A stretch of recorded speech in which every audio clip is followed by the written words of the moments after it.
Bismillahirrahmanirrahim. Assalamualaikum warahmatullahi wabarakatuh. Nama saya Mbak Indra Sarmila, mahasiswi Universitas Nahdlatul Ulama Mataram, Fakultas Keguruan dan Ilmu Pendidikan, Program Studi Pendidikan Bahasa Inggris semester 5. Di sini, saya akan membahas sedikit tentang hubungan berbahasa, berpikir, dan berbudaya. But, before we continue, firstly, kita akan membahas tentang apa sih pengertian bahasa itu sendiri. Bahasa adalah sistem lambang yang arbitrer atau suka sama suka yang digunakan masyarakat untuk bekerja sama, berinteraksi, dan mengidentifikasi diri. Atau bisa dikatakan bahwa bahasa adalah sistem komunikasi atau alat komunikasi yang digunakan masyarakat untuk berkomunikasi dengan masyarakat lainnya. Ada juga yang mengatakan bahwa bahasa adalah sistem simbol manusia yang paling sempurna. Oleh karena itu, bahasa hampir mempengaruhi setiap aspek kehidupan dan kebudayaan masyarakat. Bahasa bisa dijadikan simbol dari sebuah kebudayaan suatu suku bangsa atau ethnoculture berdasarkan adanya dialek atau logat bahasa yang beraneka ragam variasinya. Dialek dalam satu masyarakat merupakan ciri khas yang membedakan kebudayaan masyarakat yang satu dengan masyarakat yang lainnya. Perbedaan dialek tersebut disebabkan karena adanya perbedaan daerah geografis dan pelapisan lingkungan sosial antar masyarakat. Adanya perbedaan dialek ini menyebabkan kita memerlukan faktor pemersatu yang berupa bahasa nasional, seperti halnya bangsa Indonesia yang menjadikan bahasa Melayu sebagai bahasa nasional atau pemersatu dan pengikat rasa identitas bangsa Indonesia. Lalu apa hubungan bahasa dengan kebudayaan? Bahasa dan budaya merupakan dua hal yang saling terkait. Hubungan keduanya tidak dapat dipisahkan karena bahasa merupakan cermin budaya dan identitas dari penuturnya. Menurut Konjaningrat, sebagaimana dikutip Abdul Khair dan Leoni dalam bukunya Sosiolinguistik, bahwa bahasa merupakan bagian dari kebudayaan. Jadi, hubungan antara bahasa dan kebudayaan merupakan hubungan yang subordinatif, di mana bahasa berada di bawah lingkup kebudayaan. Namun ada pendapat lain yang mengatakan bahwa bahasa dan kebudayaan mempunyai hubungan yang koordinatif, yakni hubungan yang sederajat atau kedudukannya sama tinggi. Selanjutnya adalah hubungan bahasa dan pikiran. Bahasa menentukan pemikiran. Manusia senantiasa berpikir dengan menggunakan bahasa.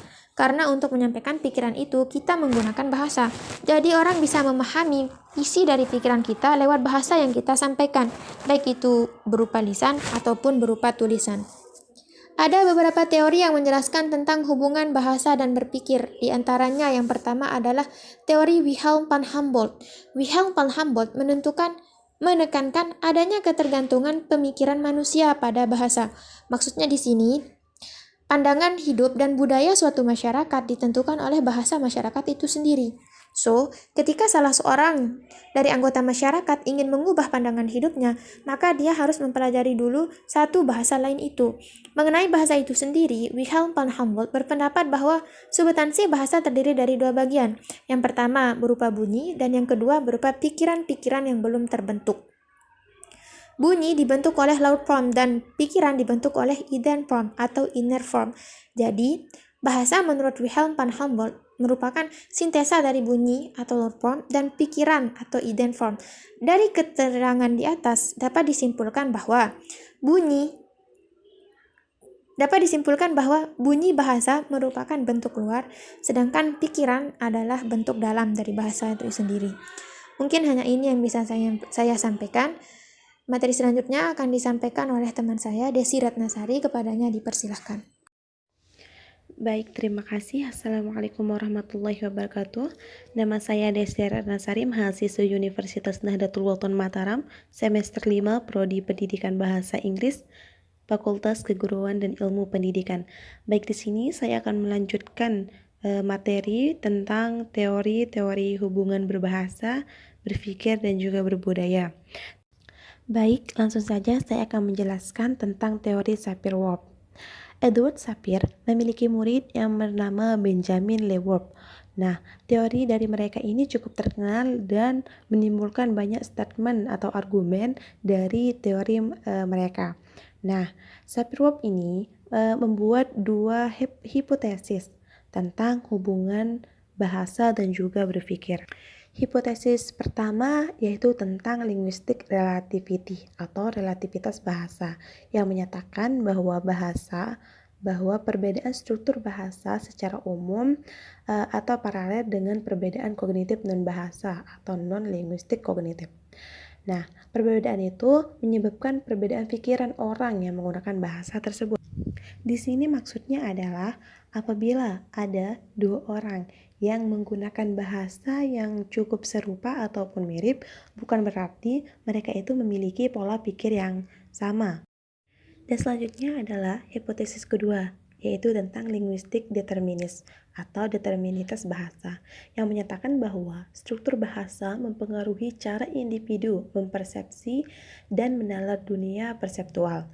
Dengan kata lain, struktur kognisi manusia ditentukan oleh kategori dan struktur yang sudah ada dalam bahasa. Bisa kita bilang bahwa bahasalah yang menentukan jalan pikiran seseorang. Tetapi di sini juga bisa dikatakan bahwa bahasa mempengaruhi pikiran dan juga pikiran mempengaruhi bahasa. Jadi, bahasa dan pikiran itu saling mempengaruhi. Berdasarkan hipotesis dari Sapir-Whorf juga dapat dikatakan bahwa setiap masyarakat itu memiliki pandangan hidup yang disebabkan karena berbedanya struktur bahasa. Nah, akan tetapi pandangan hidup bangsa-bangsa di Asia seperti Indonesia, Malaysia, Singapura, Thailand, dan lain-lain adalah sama karena bahasa-bahasa mereka memiliki struktur bahasa yang sama. Nah, lain halnya dengan pandangan hidup bangsa-bangsa lain seperti Cina, Jepang, Amerika, Eropa, dan juga Afrika adalah berlainan karena memiliki struktur bahasa yang berbeda. Jadi, misalnya seperti sebuah kalimat yang dianggap sopan di bangsa A bisa dikatakan tidak sopan di bangsa B ataupun sebaliknya. Disebabkan karena struktur bahasa yang berbeda. Selanjutnya kita akan membahas tentang teori Jean Piaget. Jean Piaget adalah seorang psikologi Swiss yang lahir pada tanggal 9 Agustus 1896 dan wafat pada tanggal 16 September 1980. Jean Piaget mengatakan bahwa bahasa muncul karena adanya proses berpikir. Jadi, Jean Piaget mengatakan tanpa berpikir maka aspek kebahasaan itu tidak ada. Karena di sini Jean Piaget mengembangkan teori yaitu tentang manusia mempelajari sesuatu mengenai dunia adalah melalui tindakan serta perilakunya, baru setelah itu melalui bahasa. Mengenai tentang teori kognitif terdiri dari 3 tahap, yaitu pertama, tahap organisasi, di mana seorang anak sedang dalam masa-masa ingin mengetahui semua objek yang mereka lihat. Contohnya seperti objek pada benda-benda yang mereka lihat, lalu ia ingin tahu bagaimana objek tersebut, lalu mereka akan berusaha untuk memegang benda tersebut. Selanjutnya yaitu adalah tahap adaptif. Tahap adaptif ini memiliki 2 bagian, yaitu asimilasi dan juga akomodasi.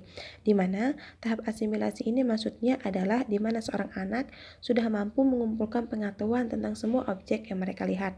Contohnya seperti mereka sudah tahu tentang objek mana yang harus dimakan, dibanting atau digigit. Selanjutnya itu akomodasi, di mana seorang anak sudah mampu mengumpulkan pengetahuan yang terjadi pada saat itu juga. Nah, contoh seperti ketika anak-anak sedang memegang pisau lalu ia terluka, maka mereka akan sadar bahwa benda yang mereka lihat itu berbahaya atau tidak bisa dipakai bermain-main. Biasa pada seorang anak mengira bahwa semua benda yang mereka lihat adalah mainan. Tahap terakhir adalah tahap ekuilibrasi, di mana pada tahap ini seorang anak sudah mampu berpikir secara sempurna dan memiliki pengetahuan dari pengalaman sebelumnya. Jadi, melalui tahap ini merealisasikan tahap kognisi bahasa manusia. Pertama, yaitu adalah tahap belum bisa mengucapkan kata, di mana pada tahap ini seorang anak belum bisa mengatakan sebuah kata apapun, atau bisa kita bilang masih belum bisa berbicara. Kedua yaitu adalah tahap berpikir, di mana dalam tahap ini anak-anak sudah dapat menggolongkan sebuah benda namun belum bisa mengucapkannya dalam bentuk bahasa. Ketiga yaitu adalah tahap meniru belum sempurna. Contohnya seperti seorang anak mendengar sebuah kata. Contohnya seperti kata bernyanyi. Namun pada tahap ini anak-anak belum bisa menyebutnya secara sempurna. Maka mereka akan bilang nyi, nyanyi, nyanyi seperti itu. Atau contoh lain mereka mendengar kata ibu ataupun mama.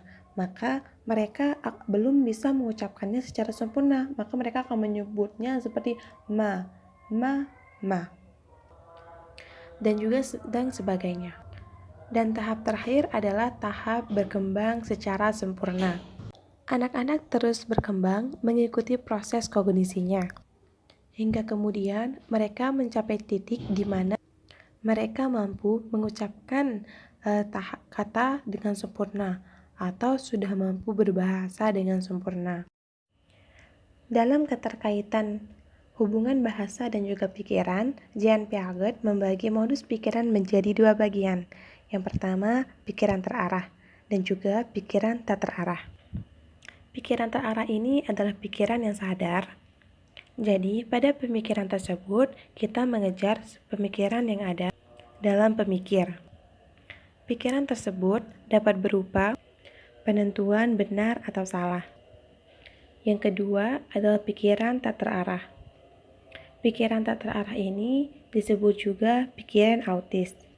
Jadi, ini adalah pikiran yang ada di dalam alam bawah sadar. Pikiran ini cenderung tidak menegakkan kebenaran, tapi hanya untuk memuaskan keinginan yang ada di dalam pikiran. Jadi di sini manusia menciptakan lingkungan alam bawah sadar mereka sendiri untuk memuaskan pemikiran-pemikiran individu. Contohnya seperti melamun. Di sini manusia membentuk khayalan yang sesuai seperti apa yang mereka inginkan hanya untuk memuaskan diri mereka sendiri.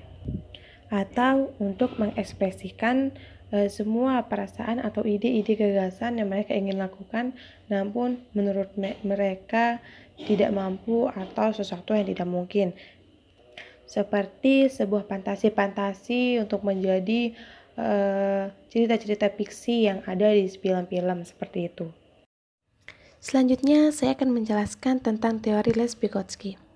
Vygotsky berpendapat bahwa adanya satu tahap perkembangan bahasa adalah sebelum adanya pikiran, dan adanya satu tahap perkembangan pikiran adalah sebelum adanya bahasa. Kemudian, kedua garis perkembangan ini saling bertemu, maka terjadilah secara serentak pikiran berbahasa atau verbal talk dan bahasa berpikir. Dengan kata lain, pikiran dan bahasa ini pada tahap permulaannya berkembang secara terpisah dan tidak saling mempengaruhi. Jadi, mula-mula pikiran itu berkembang tanpa bahasa, dan bahasa berkembang tanpa pikiran. Lalu pada tahap berikutnya, keduanya bertemu dan bekerja sama dan saling mempengaruhi. Vygotsky juga menjelaskan bahwa hubungan antar pikiran dan bahasa bukanlah merupakan suatu benda, melainkan suatu proses, yaitu gerakan terus-menerus dari pikiran ke kata ataupun dari kata ke pikiran. Di sini juga Vygotsky juga mengatakan bahwa begitulah anak-anak berbahasa dan berbahasa menggunakan pikiran. Pikiran berbahasa berkembang melalui 3 tahap, yaitu tahap pertama adalah kanak-kanak harus mengucapkan kata-kata untuk dipahami. Selanjutnya bergerak ke arah kemampuan mengerti atau berpikir tanpa mengucapkan kata-kata itu. Dan yang terakhir, mampu memisahkan kata-kata yang berarti dan yang tidak berarti. Mungkin hanya ini yang dapat kami sampaikan. Kurang lebihnya mohon maaf. Terima kasih. Wassalamualaikum warahmatullahi wabarakatuh.